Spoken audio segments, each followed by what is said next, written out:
Hi everyone, this is the LEGO A Minecraft Movie Woodland Mansion Fighting Ring set. It's a set that was released in March 2025, and it comes with these interesting characters right here from the movie, which I have not seen yet. I'm just going to judge this based on the LEGO build. It looks pretty exciting from the front. Here's a look at the back of the box where we see some of the play features, as well as these push tabs. Let's open the box and see what's inside.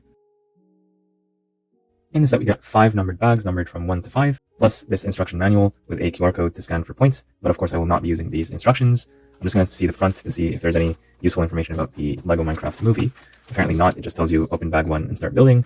And then towards the end, there's a part list. You can also find this information more easily on lego.com where it's easier to read. So yeah, let's get started with the build. Oh, and thankfully there are no stickers in this set. I'm very happy about that. Besides the minifigure, the interesting parts included in bag 1 are these large plates with not a lot of studs, or tiles with some studs around the edge.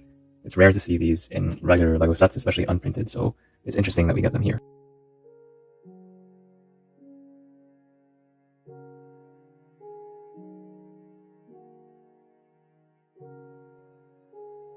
Bag 1 gives us the Steve minifigure, as well as the foundation or base of the fighting ring, which is actually an exact square, so that's pretty interesting.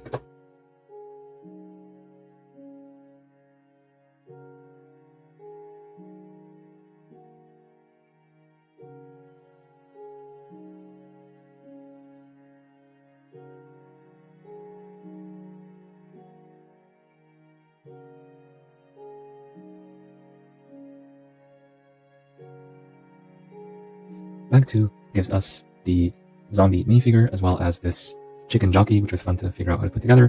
And we also finish up the boxing ring, and this looks to be exciting, but let's save the play for after we finish building the whole set.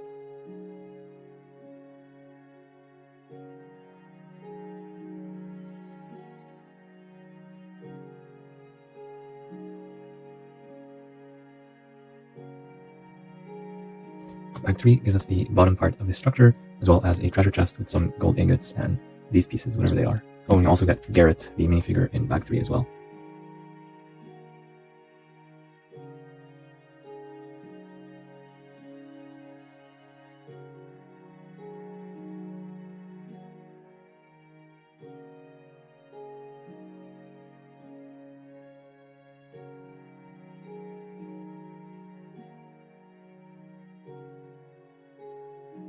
Bag 4 gives us the Henry minifigure, as well as finishing up the structure, so the upper part of it, with this balcony, and these things here. I don't know what they are, but they might be relevant for the movie.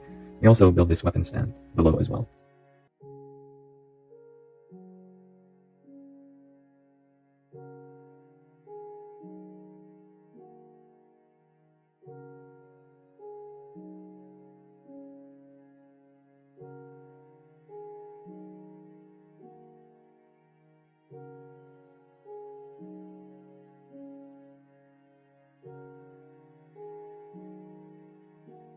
Bag 5 gives us this great hog, and before I put him together completely, I just want to point out the head.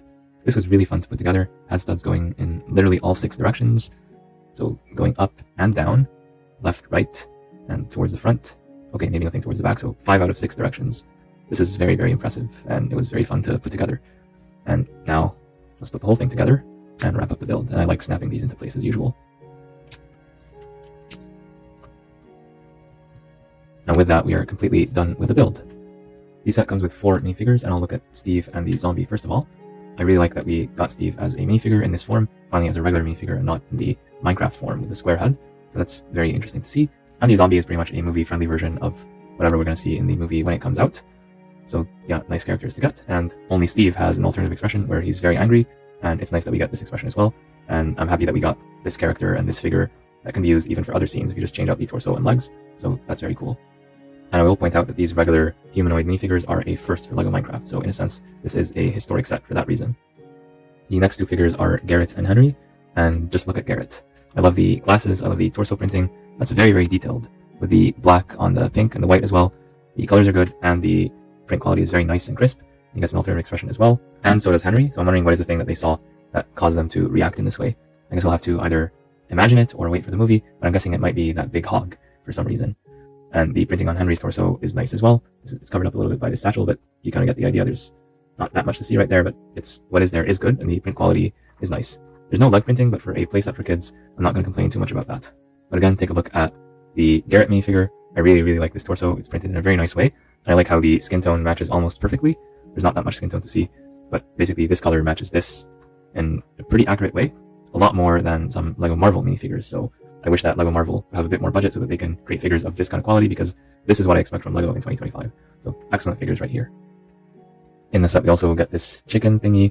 Looks pretty nice. It's done in the standard Minecraft style. This is a printed piece and there are no stickers in the set, thankfully. And it's articulatable like this. And yeah, the face is a bit flat, like when you look at it from this angle, but it's not a big deal because it's meant to be square in this way. The hog, on the other hand, is a more substantial build. This takes up all of bag 5, and you really feel the density here. There's no hollow space inside this thing. It's all completely built up, and the articulation here is reasonable as well. So the legs can go back and forth. There's this thing that can spin side to side, so basically hip articulation. We have good ball and socket articulation for the shoulders. These fingers can be moved separately. There are no elbows and there are no knees, obviously. And here there's nothing that can move. There are no fingers here on this other hand, and notice that this hand and this hand are using 2 different colors. I don't know why, but I think it's an interesting choice. And the head can swivel like this and go up and down a little bit. So there's some decent articulation here. If you want to make this go on all 4s, can you do that? Kind of. It's not going to look very good, but I guess that's passable. So all in all, this is okay. The most impressive thing for me is the head. This is definitely genius, the way the LEGO designer built the head of this hog. Alright, moving on to the builds. We have this boxing arena.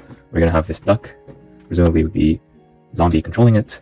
And this duck-zombie combination is going to face off against Steve. And let's see, does Steve get a weapon? Yes, he gets this weapon right here. Although, to be completely fair, the box shows him playing on the green side, so I'll do that just to be more accurate, because there might be a special meaning to these colors that I'm not aware of at the time of this recording. And just to point out, the box also shows Garrett fighting this chicken thing, so maybe they take turns, or maybe Steve tries to fight the chicken, gets defeated, and then Garrett takes a turn, or the other way around. I'm not sure, but basically different pictures on the box show either this guy or that guy fighting this zombie on a chicken. So how does this fighting work? Well, ideally you're going to have 2 people, you and some other person, but here it's just me, and you're going to be doing this and trying to avoid conflict or confront. Basically you want to knock the other person off of their perch. And yeah, that's basically it. And when you do that, they lose a point. So there's a point tracking system here. Whenever they lose all 3, they're out. So because Steve lost only 1 point, you can go back in the ring, and let's try to see if we can knock the chicken off of its perch. No, we cannot. That's going to be pretty hard to do that with minifigure, just because of the clutch power of minifigure legs are going to be less than this plate piece right here. So that is something to keep in mind. But maybe if you want to cheat or make this easier for younger kids who are playing with this, don't fully insert it, just put it like this loosely, and then you're going to be able to knock it over. So that's pretty funny. And yeah, I like the score tracking system. It's going to make it easy for kids to keep track of the score without having to use paper and pen or use an iPad or something like that. Although I do wish they chose a brighter color green, because the dark green blends in too much with the brown. And just this set as a whole does not have enough color to it, in my opinion. Yes, there's some nice bits of color here with the green of the zombie and the white of the chicken, but everything else is just various shades of brown for the most part, with a little bit of gray. So I wish they added a few more colorful details to the set, just like what they did with the old Star Wars sets. So they would make them less accurate to the movie, more visually interesting. And I think LEGO should do that for kids sets, just to make them more visually appealing. But on the other hand, I know that adult collectors and maybe older kids want accuracy to the movie, so I do understand why they went with this choice. But just imagine this arena if they just added a few more highlights of red and yellow. It would make it pop a whole lot more. So yeah, the arena itself is pretty straightforward. You have this very large tiled space that's in a perfect square, and as you saw before, you have 2 players that can move these things around to play a wrestling match. And you might be able to modify this a little bit to make them do other things. Like I can see this turning into a skating rink, for example. You imagine that this is some snow, or maybe it's just the light that hits it and it looks a bit gray, and then you're doing some twirly twirls here. So it's up to you and your imagination. How far can these extend? So let's push them all the way. This can go, basically the opponents can go past each other, and if you get this one out of the way, then you can go basically like this. So you have quite a large range of motion. You can cover most parts of the square without having to modify anything. Although you cannot hit any of the corners, and that's probably by design. And of course this is mirrored, so wherever this guy can go, but just in the mirror direction. I see here that there's 2 entrances to the arena, so presumably Steve is going to come in like this, and you have to display him here as he enters the arena and make a dramatic entrance, and the chicken is going to come in the other side, although the chicken will not fit because this is 3 wide and this is 2 wide, so it's going to have to go in like sideways. But that's not a big deal because this is mostly for visuals more than anything else. And yeah, the chicken can actually sit down like this, which is pretty funny. So yeah, the boxing ring does not take up too many pieces, and it's a fun play feature, nice to get in my opinion. Moving on to this structure or temple or whatever it's called in the official movie. Here, this is built up pretty nicely. It doesn't use that many pieces, although it does use, I feel, most of the pieces of the set. So we spend bags 3 and 4 just building the bottom half and the top half of this thing. There's lots of palisade bricks in reddish brown. so those are very nice to get. And I can see this being turned into something else when the movie is no longer relevant. These are lots of useful pieces in brown, so if you like this color, if you want to build something with this color, I think you're going to have a very good time. We have this weapons rack that is easily removable because it's on a jumper plate, and same thing for this treasure chest, which by default includes these gold ingots as well as these blue pieces, so that's pretty nice. And here we have a place to hold on to one weapon, so you can give it to the minifigures, and then when they're done playing with it, you put it back here. So that's pretty cool, and I do like the style of this weapon being pointed diagonally like that. We have here these potions or these magic things, and they're actually minifigure heads that are unprinted. So actually, if you want to give Steve a makeover, you can turn him into a potion head. So that's pretty funny. And I like the blue, that goes very well with the azure. So this actually makes sense. It's not canonical to the movie, probably not, but it's just hilarious. Yeah, I love doing that. Of course, we got a bunch of lamps, and this are the same thing. So you get 4 of them by default. We have this balcony here where Garrett can make announcements or play a song or do something like that. So this whole thing seems to be featuring Garrett according to the box.